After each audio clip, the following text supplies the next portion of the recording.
So I wanted to talk about the basics of shrapnel in one's human, specifically for the last Valor scar. I mainly plan on just doing this for a friend, but I figured it'd be good general knowledge for people to have, as I've seen some newer players get into the game.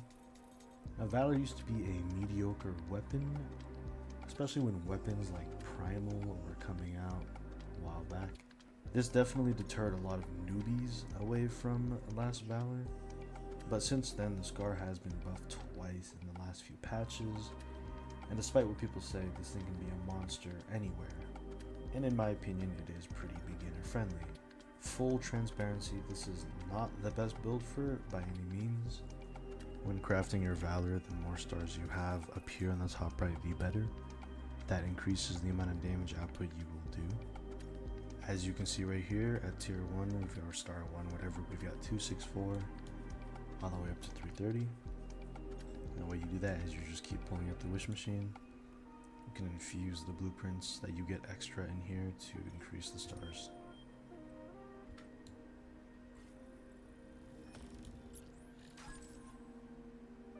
Now for the calibration, ideally you want precision style with double crit rate, as high as you can get it, but this game hates me, so heavy style is fine with the highest crit rate you can get on it for the side attributes.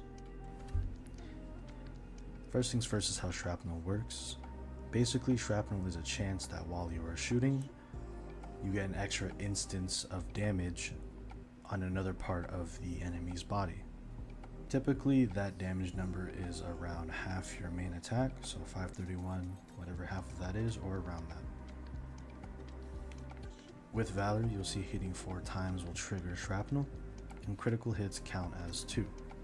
So, 1, 2, that critical hit makes it 3, 4, shrapnel. 1, critical hit 2, 3, 4, shrapnel. When you hit a critical hit, being that yellow number, you get 1 shrapnel trigger times for 1 second. So for 1 second after you hit a crit number with just a basic shot, your shrapnel can count for 2. So I did it quick there. You see there was a yellow number here, or sorry, yellow number here, white number here. You're getting multiple hits. So with the shrapnel, it is really nice because you can just spray and you get multiple shrapnels to trigger at a time. Something else to note is that when you use shrapnel, you want to aim for the body. And that is because shrapnel, if you aim for the weak spot of the enemy, shrapnel won't hit the weak spot. Only hits the body if you're aiming for the weak spot. And because when building for shrapnel, you are building for the shrapnel instance of damage and not your main damage, you're going to want to shoot for bodies only. For your deviant choice, there's really only 2. You're going to either want Zap Cam or Wolf. Now the Wolf that I have equipped, you can get that from farming the Monolith of Thirst, the Hound boss. And the Zap Cam comes from the Secret Servitor in Way of Winter. Now the way that both of these deviants work is if they hit your target, they will increase your weapon damage. You see right here, Wolf increases by 50. Zap Cam increases by 43 too. Ideally, with this build, you're going to want a Lunar, which means the more blue on your HP bar, the more damage you will do. It is an add-on. But I'll show you right here. So that's 662 and 840. Around 700, 600 to 800 on your shots. We go ahead and target an enemy here with our... So they both were hit. So you'll see my damage numbers are now 900 to 1000. Wolf is mainly going to be for enemies that are on the same level as you or an enemy that is reachable. So my Wolf can target these enemies. So that's when you would use it. Okay. Say an enemy is an elevated height or he's flying, like the Siren boss in the intro, then you would want to use Zap Cam. Because Zap Cam will target whatever you are shooting at. Next, we're going to be talking about key armor or unique armors. Those are basically armor pieces that give a unique effect to your weapon builds. In this case, we're going to be looking at the helmets for shrapnel. So, first we have the gas tie helmet, which in the description it reads max shrapnel target parts is 1. So basically it will limit your shrapnel to hit 1 part. And it gives you an extra shrapnel damage boost of plus 150%. And that only affects your shrapnel instance. Something odd to note is that even though it says max shrapnel target parts is 1, so your shrapnel should target 1 spot, it does not go in tandem with the perk on the last Valor saying that critical hits will grant you 1 trigger times. You'll see that it did a body and a head. So you can see right there, it took a while for me to get it, but there was 1 headshot and 1 body shot shrapnel. Again right there, 1 headshot, 1 body shot shrapnel.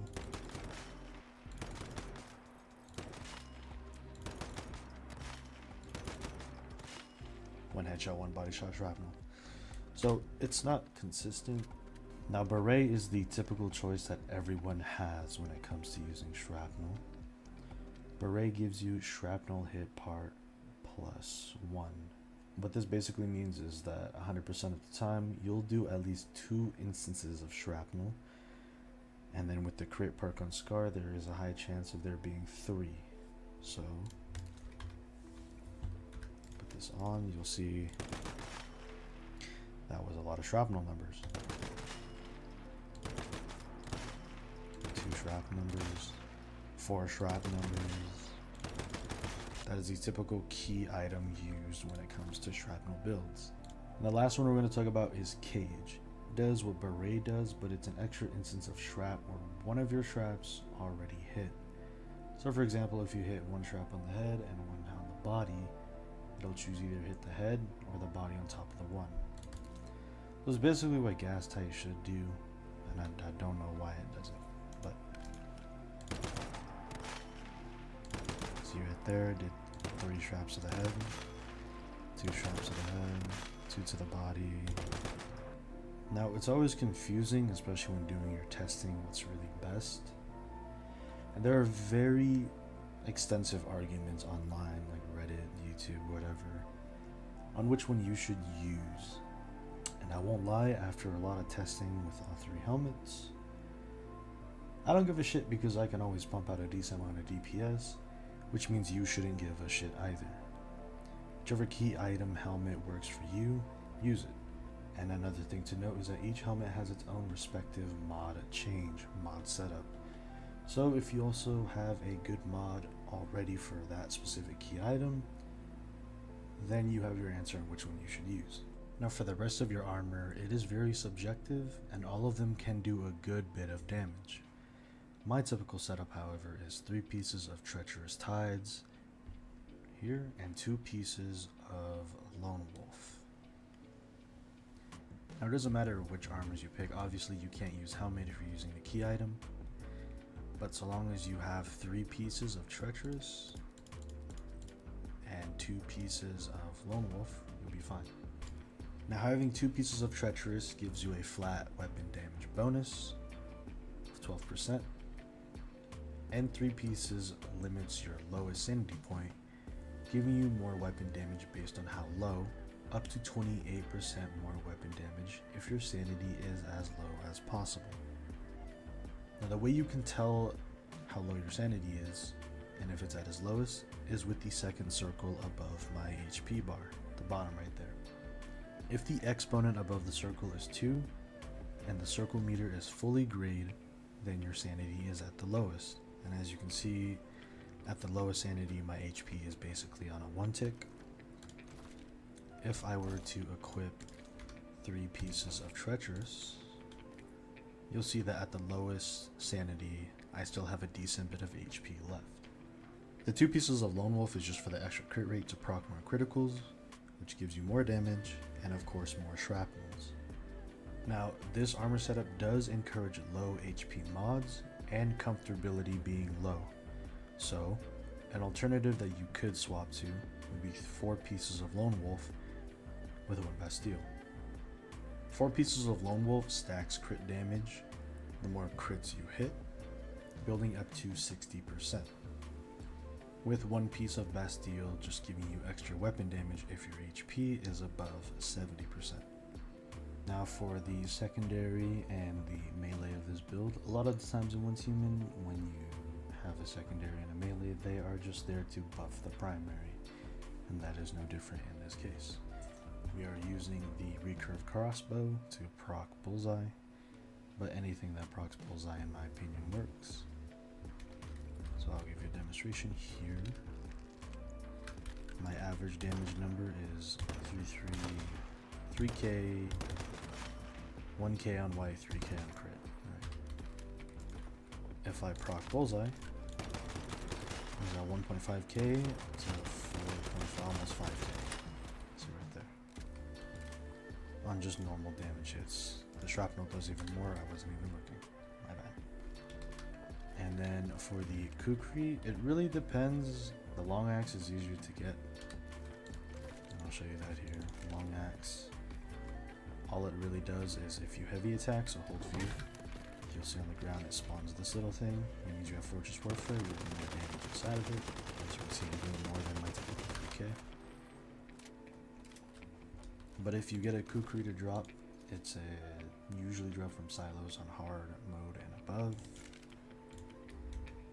The kukri reads, defeating a target grants all weapons more attack and more crit, 30 and 15. What people will do is ice cube. You break the ice cube and it counts as a kill, and then you get your DPS.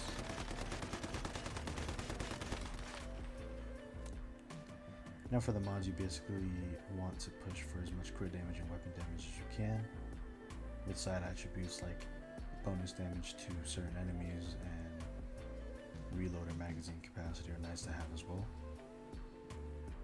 Just gonna really quickly run through the mods. For the helmet, on gas tight or beret, I am using momentum up. However, most of the times if you're using gas tight, people are gonna tell you to use a fateful strike because you're never sure which shrapnel is gonna proc, if it's a weak spot or not. People just say fuck it and go full damage. Momentum up basically gives you fire rate for the first 50% of your mag, and then for the last 50 you gain weapon damage. Now I have a lunar suffix on mine because I'm always running low HP, but if you're using lone wolf or you don't have a good lunar, the second best option is to use a violent, as that will guarantee that your top attribute is more crit damage. For the mask, I am using targeted strike, as I am marking enemies with bullseye using my crossbow, or you could use bingo or wildfire. However, if you wanted to, you could swap to explosive shrapnel with shrapnel suffix, and if you don't have a shrapnel suffix, then you could just go for a violent suffix. For the chest piece, it is very subjective. I am using quick comeback so that when I use a stim shot, I just fully reload my magazine instantly. And of course, again, I'm using lunar because of low HP, but if you don't have lunar, violent. For the pants, no matter what crit build you are making, if it is a crit build, Deadshot will always be best in slot. I'm using violent here. For the gloves, I am using crit boost over crit amplifier because that extra 5% crit rate will always be nice to have. And for the boots, I am using rush hour, again because I am on low HP. I don't have to do anything special. So long as I am running my build, rush hour will always be active. Now, if you're using lone wolf, I suggest swapping to covered advance. Since you want to be high HP anyway, covered advance will give you weapon damage for 30 seconds just for taking no damage. For my scar, I'm using shrapnel smash. However, I would like the shrapnel suffix here. I unfortunately do not have that yet, so if you don't have a good shrapnel suffix, shrapnel smash, you just go for violent. Quick note is that if you are using beret over gas tight, you should be using the mod Shatter Them All, because beret gives you more shrapnels per proc, the higher chance of hitting more body parts. Shatter Them All will give you more damage as you're hitting more parts. And again, ideally either shrapnel or violent suffix on that. For whatever you are using to proc bullseye, you are always going to want to use a vulnerability amplifier. More vulnerability gives you more damage. It's obvious. Now, I don't have one, but if you wanted to, you could use a vulnerability amplifier with the bullseye suffix that adds vulnerability timer or bullseye timer. Now, the way that you get shrapnel suffix specific mods is through these high risk public crisis events. If you do not see one in your world right here, simply sit at a TP tower, switch worlds, and check again. You can see here now we have a Paradise Lost.